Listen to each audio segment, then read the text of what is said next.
like to move on to the discussion part. And then if the other speakers are also still available, please turn on your their cameras and microphones so that we can start the discussions. And I would like to share again my slide to point out the two items that I'd like to mainly discuss. So while listening to the other speakers talk, I found that these 2 points are really important and worthwhile to discuss in this session.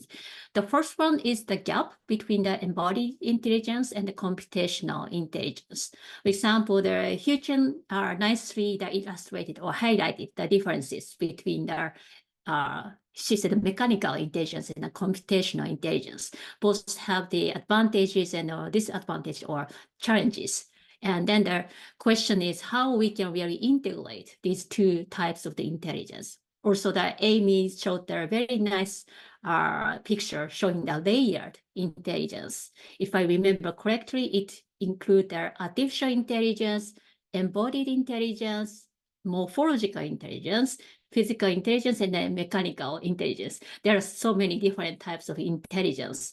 And everyone understands that of course, the body is very important for the emergence of intelligence, but also the computational part would be also very important for further advances or acquiring the higher level of intelligence. And then the question is where we can really meet researchers from the computer science or computational intelligence, and also the researchers from the embodied intelligence. I think both really understand there are different types of intelligence. But still, I think the challenge is that it's not so easy to integrate these two directions, the computational side and the embodied side. So do you have any idea how you can, for example, in your research, how you can integrate the computational, the architecture? Like, for example, the recent, these days we have like a nice deep neural network model or large language models, which can be also integrated in the embodied intelligence research, for example. Or the embodied research can also contribute to the further advancement of the deep learning, for example. So are you already challenging these kind of issues? Or what do you expect to integrate to these two directions? Shuhei, would you like to start? The definition of computational intelligence is a bit broad, so maybe we can make it a bit more concrete whether we are referring to more neural or related intelligence or anything that involves semantics. When we need to communicate, and then we have to rely on these meanings of words, and that is surely a higher level intelligence is a part of computational intelligence. But one of the things that surely is something physically intelligent stuff would need to face the computational intelligence is when it gets out of the lab and then in the real world, which is open-ended and needs to communicate or follow the social law, which is typically written in semantics. So they need to understand, for example, traffic rules. And traffic rules are, written in semantics, and then interpretation of these semantics requires some sort of interpretation of some physical substances / robots. So that's actually one stage that embodied intelligence needs to leap and jump to the level that accommodates something that they haven't been implemented. So it's not a technologically plausible explanation, but scene-wise, that's really stands as a limit for the current embodied-oriented robots, in my view. Yeah, thank you. Any others? I found that Huichan had a very nice slide contradicting the two different types of the intelligence. Do you have any ideas how you can really integrate? Hi, Yukie. Actually, trying to embed in the embodied intelligence, which in my slide I call it mechanical intelligence, with more high level and more complex computational intelligence is one of my future perspective.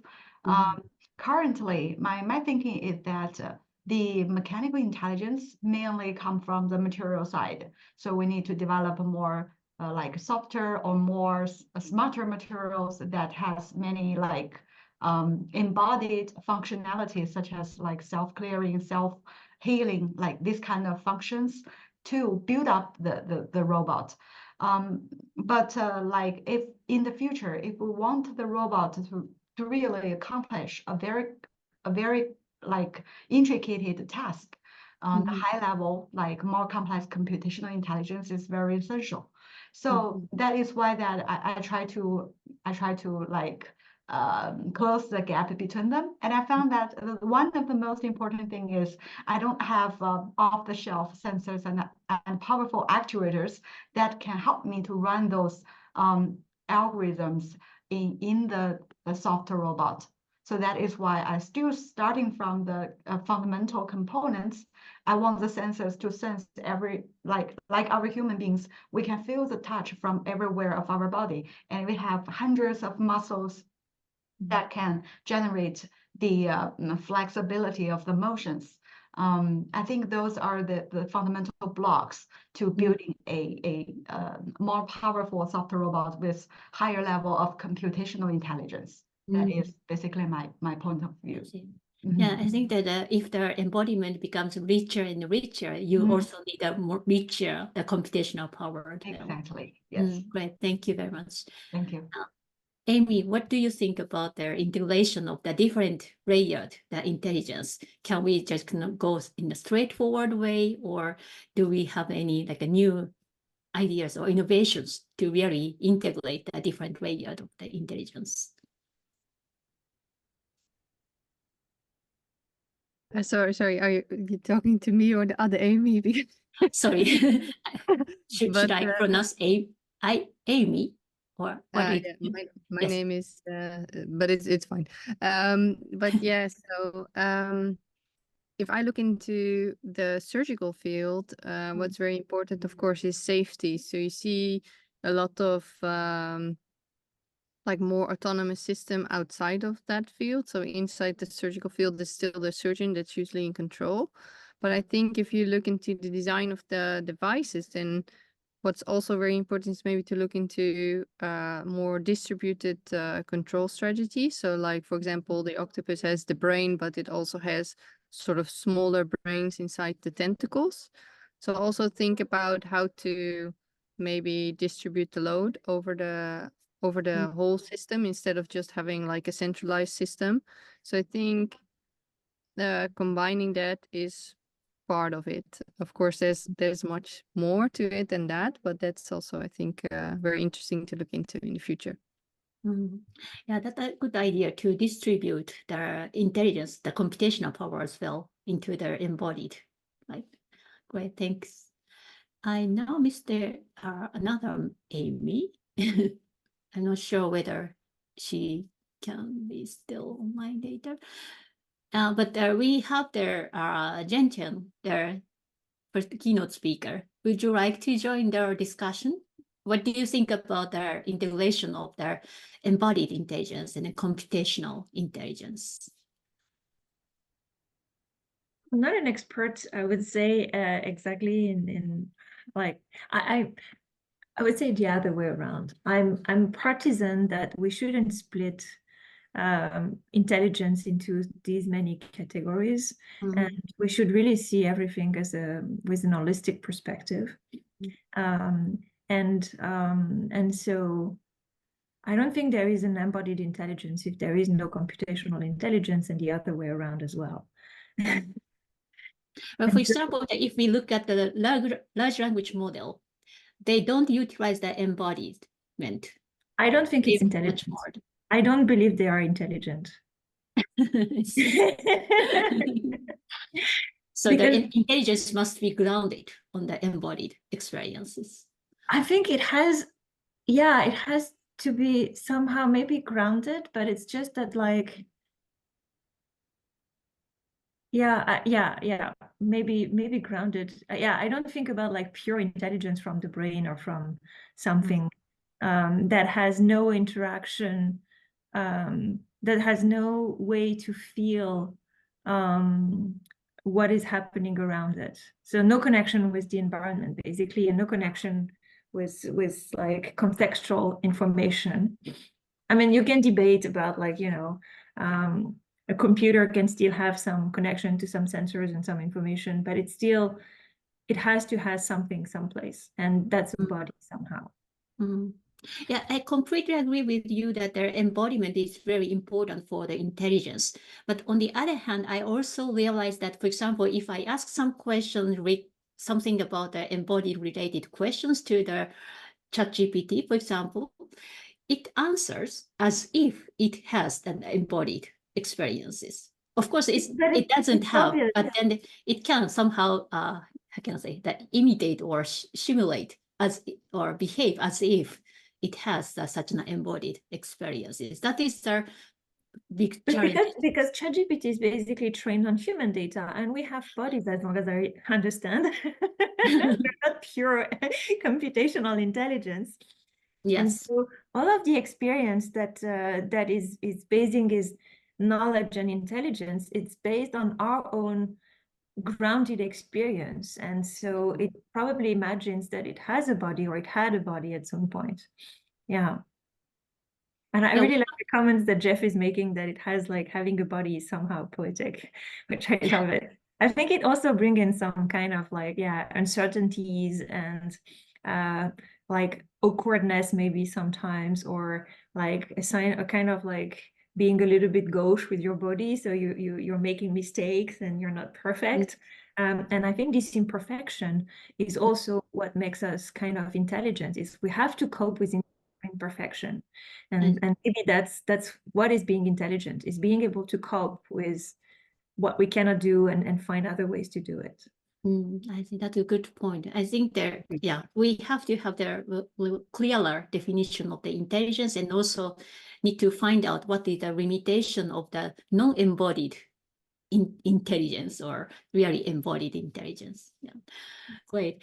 And I'd like to also point out the second question. So some of the speakers, except myself, all the speakers are working on the soft materials or soft robotics or the bio-inspired materials. And also the transformability is another important keyword in the embodied robotics. And then I'd like to, of course, I know the differences between such a soft robot or rigid robot and a transformable robot and non-transformable robot. Then in terms of their intelligence, the emergence of the intelligence, what do you think the advantages and also the challenges, difficulties of the soft robot or transformable robot? Do you have any like a clear definition between the soft robot or non-soft robot, transformable robot, non-transformable robot? What do you think the biggest challenges? So I think if you look into the field of surgery, of course, it's very important to have a non-rigid body. And it's also like, of course, like the human body is always in movement. So your heart is beating. So having something that's flexible and can move with the body, but also something that can adjust its shape to the body. So every patient or every human is different. So having something that's be able to adjust to that is very important, also for safety concerns, of course. But sometimes the softness actually is not good, because, for example, if we're inside the heart and we have catheters, the blood is flowing, and what often happens is that the tip of the catheter just sort of like goes back and forth in the flow, which makes it for a doctor, for example, very difficult to perform surgery on a specific spot inside the heart. So then you want maybe that part of the device to become rigid, so that you can keep your position, or that you at least can move with the heart. So that's a little bit what happens in the surgical field. I see. Now, especially the human body is very soft. So in order to, how can I say, access such a soft environment, like in the human body, it's very important to decide which part should be soft and which part should be rigid. Very interesting. So now we have Aimee again. So Yes, what do you sorry, think? I don't know if you Oh. are looking for me. My computer decided to restart. But anyway, so I wanted to. I mean, I think people. It's pretty clear what the benefit is for using soft materials. Like the other Aimee mentioned, I think softness is a really good tool in terms of in the medical field, and because it's safe for interaction with human tissue. But I feel like the main challenge for softness or soft material is the repeatability in manufacturing. So if we were to make, I don't know, maybe even 10 different actuators, and can you make them perform exactly the same compared to actuators? So I think that's one of the main challenges that we all are experiencing, I think. So I think in order to have more development in soft robotics or utilizing softness, we also have to develop a manufacturing way to reliably and precisely control the soft material so that we can get the exact same performance when we make, many different devices. So the scaling, I think, could be a big thing for manufacturing. Well, for example, there of course in order to make the more precise their action performances, then for me the rigid the body would be easier, because it can repeat the same performances many times, and also they're more precisely can control. So then if you think about like an embodied intelligence, how the intelligence can be acquired through their soft body or soft materials, then for me I can see the more challenges than the advantages if we think about the intelligence. What do you think? Do you think there are stronger advantages on the soft robotics in terms of their like higher accuracy or higher intelligence? In terms of intelligence, what is better for soft robotics?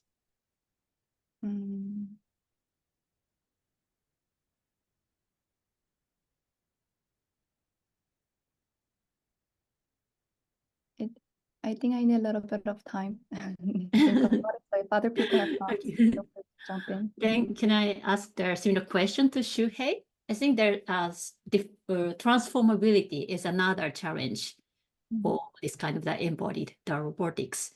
And then if the robot often change the shapes, it has to learn again, and then it has to also it cannot easily accumulate the acquired knowledges or experiences if the robot changes the shape so many times. So if you think about the intelligence, the advancement of the intelligence, what do you think the advantages and also the challenges or difficulties of the transformable robot? Brad Nelson is giving us a plenary talk this afternoon, but when I was a student and taking his classes at ETH, he was, lectures were mainly focusing on how important shapes are or surfaces are rather than volumes are at a micro scale. So at a micro and smaller scales, the physical forces are more dominant by superficial factors rather than volumetric factors. So emphasis was more on the shape or more the rigidity of materials rather than the elasticity of materials. So, but if we look at the molecular level, even the structures may be rigid, the joints are flexible. So there are a certain numbers of degrees of freedom embedded in these systems, and even the number may not be as many as soft materials. It does play an important role to perform something that we cannot easily achieve with rigid systems. So having said that, the intelligence that soft materials, if I look outside of the environment and then think of many situations, soft material surely gives flexibility in the space, but maybe in time as well. When one interacts with something soft, it also gives the time to respond, flexibility in time to respond. That enables a bit rich communication methods. For example, if two cars are passing each other, and then these cars are typically having rigid bodies, but if they are flexible, there would be another way of communicating, such as prioritizing one more easily.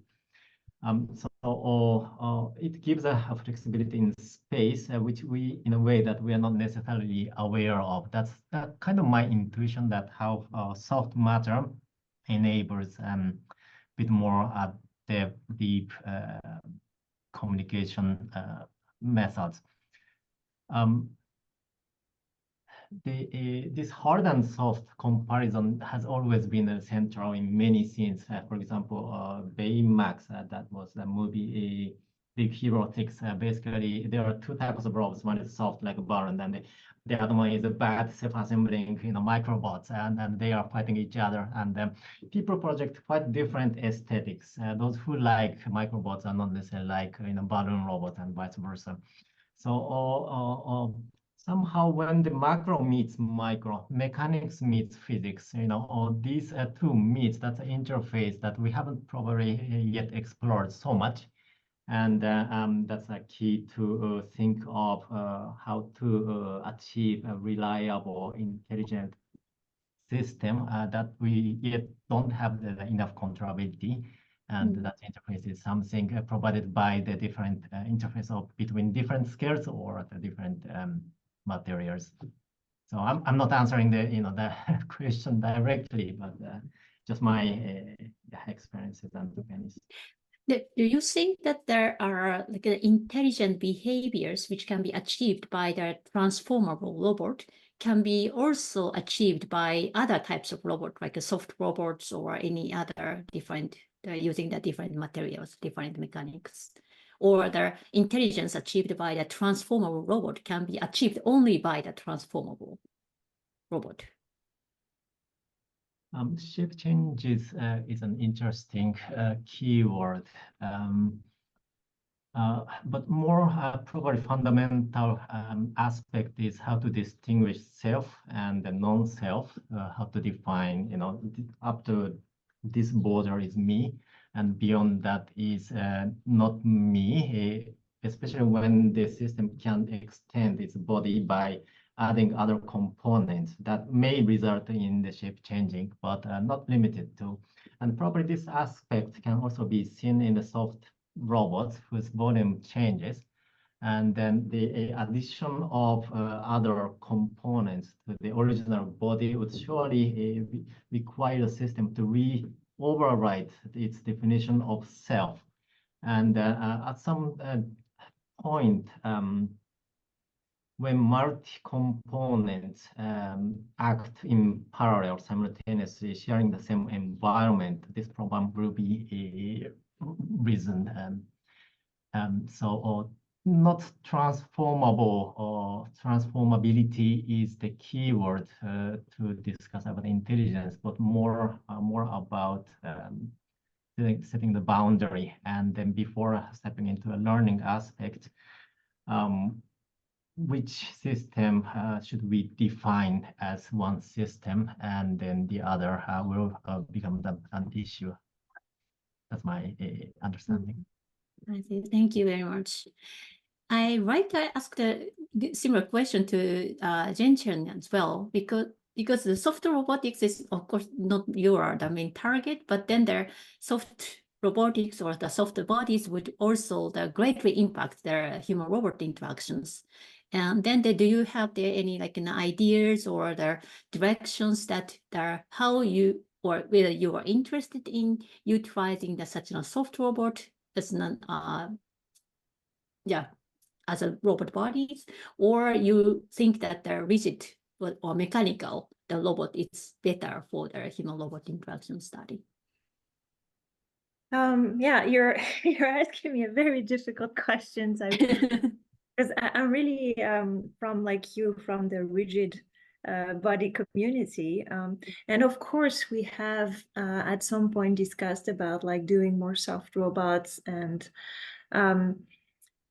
because I'm interested also in dynamic interactions where we are like transferring force and contacts between ourselves and the robot and the environment and ourselves in the environment, soft robots might be very interesting.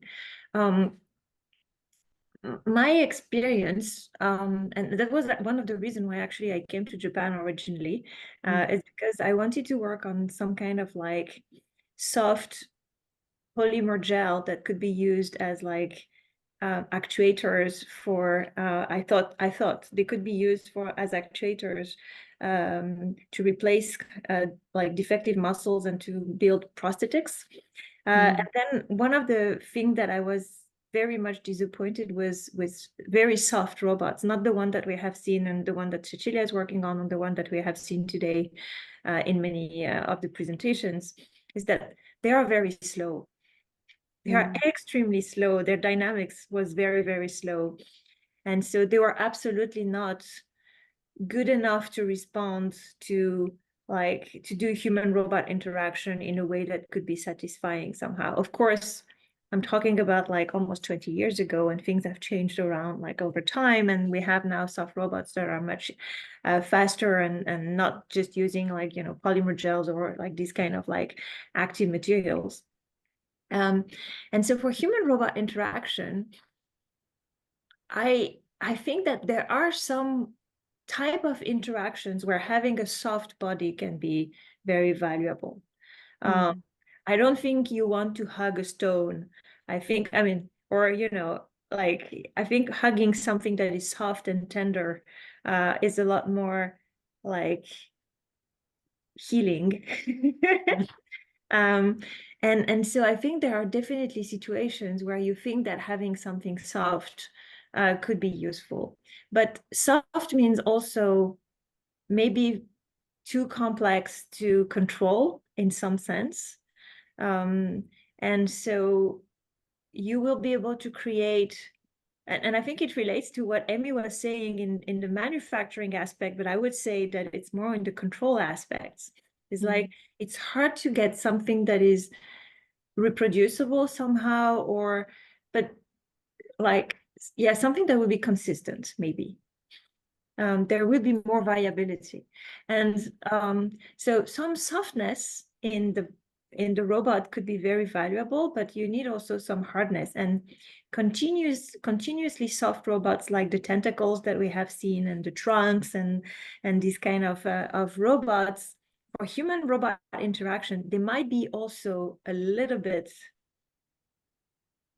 awkward or scary or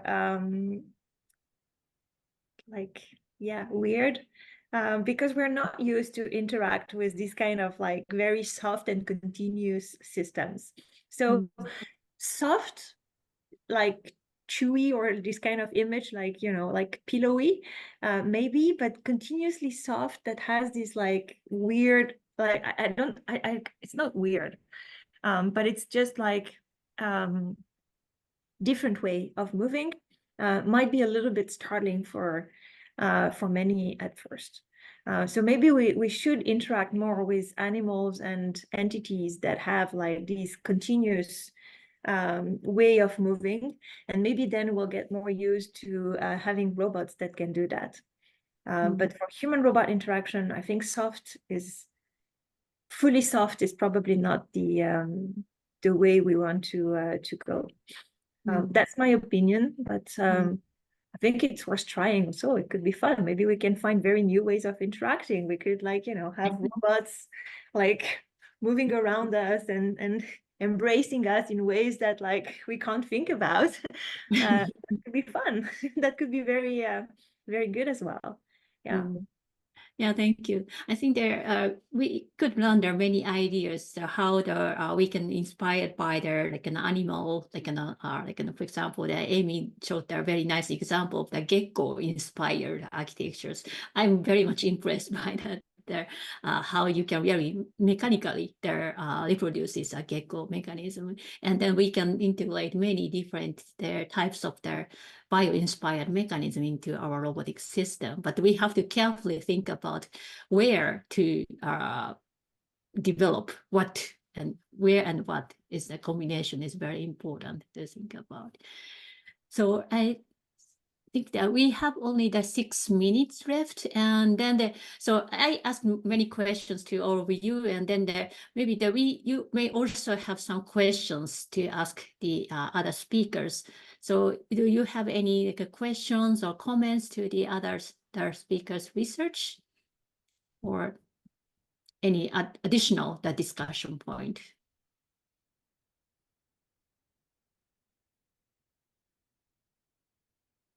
So I have one question maybe, and also because we haven't heard Huichan too much, and I'd love to hear her perspective.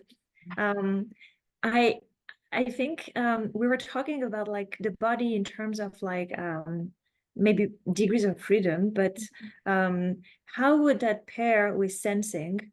And how would you imagine, like, because basically increasing the number of degrees of freedom definitely needs better sensing and better understanding about the surrounding world, and also what Shuhei mentioned about like yourself and the rest of the world. So maybe you have like a comment on this, and you could like talk about that from your perspective.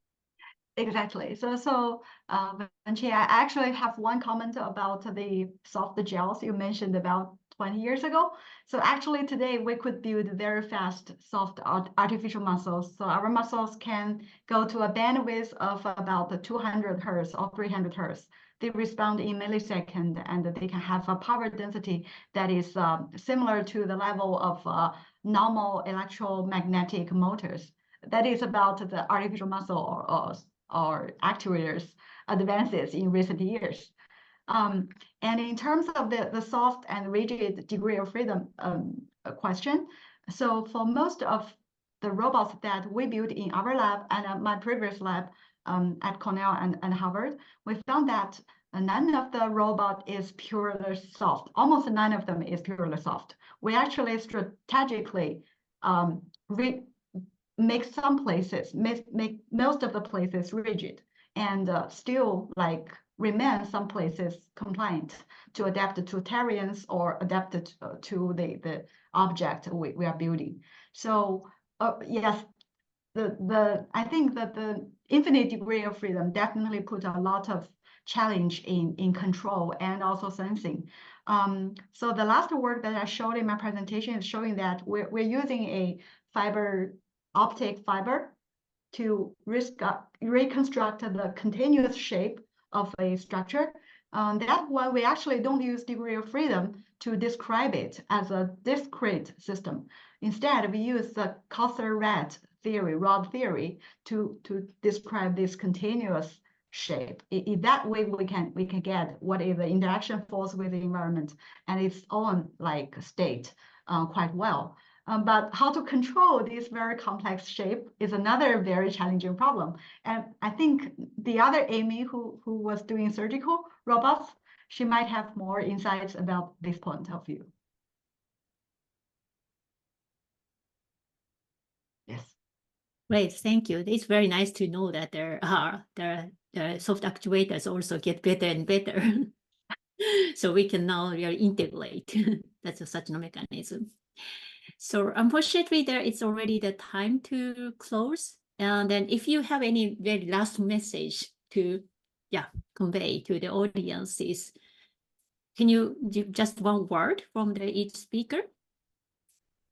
Shuhei, would you like to say one word? I'm not prepared, but actually I wanted to ask Yukie about your perception on the difference between computational intelligence and embodied intelligence. Well, so in our experiment, we use a very rigid body, But then we really show that the embodiment is very important for first they are obtaining the March model, their associated sensory signal, because the neuroscience theory is often focusing on the single modality, like only the vision, only audios, and then talk about, okay, the visual processing, the audio processing. But our embodiment is really providing the rich experiences, integrating the March model signals together. And we are currently focusing not only on the vision, audio, or proprioception, but also the interoceptive signal, which is a sense of the internal body, like a heartbeat signal or breathing. Such an internal body state also plays an important role in our cognitions. So we really want to go to a little bit more to the soft robotics side to show that how their internal state of their body would also impact on our intelligence. And we hope that we can also develop the computational model for such an embodied their intelligence, integrating their computational parts and then the embodied side. That sounds interesting. Yeah, proprioceptive and also reconfigurable systems needs to know its own current state. So I see some commonality in here. Thank you. Thank you very much. So unfortunately, it's already time to close. So I'd like to thank again all the speakers and also the great discussions. Thank you so much. Yeah. So thank you. Thank you. Yeah. Bye. Take over from here. Yeah.